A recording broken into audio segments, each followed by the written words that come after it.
recording? Yes.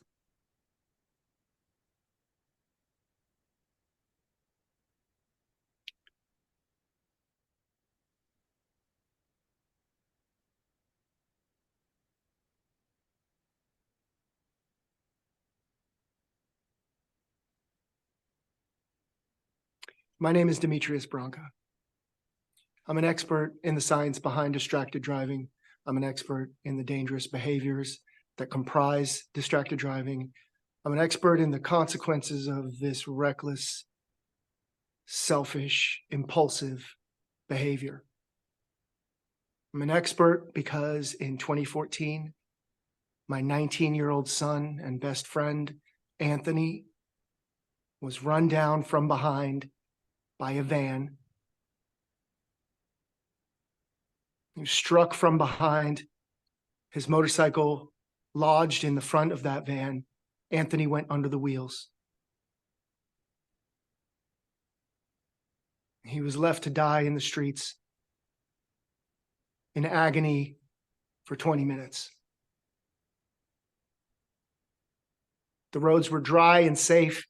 He had all the protective gear on. He was following all the rules. But the van behind him was driven by a person who was holding, looking at, and talking on their cell phone. Since that day, I've dedicated my life to preventing others from experiencing a life-altering loss and have made it my mission to convince lawmakers to catch Florida up with the rest of the world when it comes to basic life-saving legislation. The Anthony Branca and Anita Neal Act, which would take effect July 1, requires drivers to remain hands-free while using their cell phones in a state with the dubious distinction of having the third most traffic fatalities and the state home to the deadliest county in the entire country, Hillsborough County. This law is named after my son Anthony and Anita Neal, who was also killed by a distracted driver while jogging in Tallahassee, and is the sister of Senate sponsor Tracy Davis.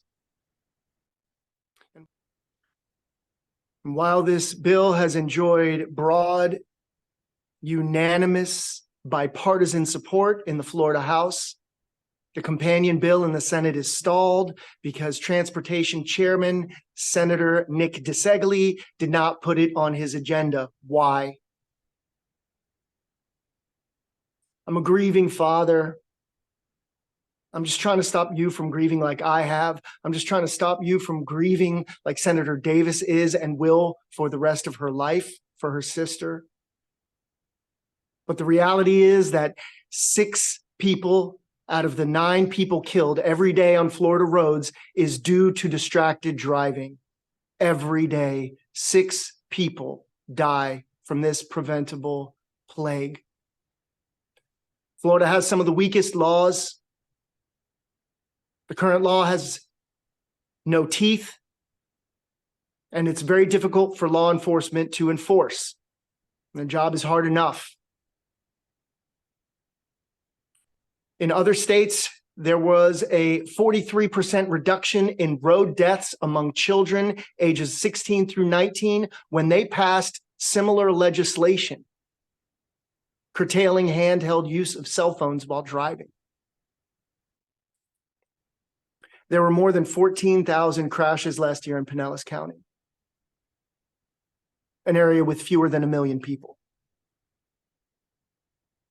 The next door county, Hillsborough, has the highest traffic fatality rate in America, with 67.6 deaths per 100,000 residents. We appreciate the leadership from Representatives Fiona McFarland, Alex Andrade, and Bobby Payne for recognizing the urgency of getting this bill passed. And we implore Senate President Passidomo to correct Senator DeSegli's unfathomable decision to neglect this life-saving measure. Please call Senator Passidomo and ask her to act now. She has the power. Why isn't she using it?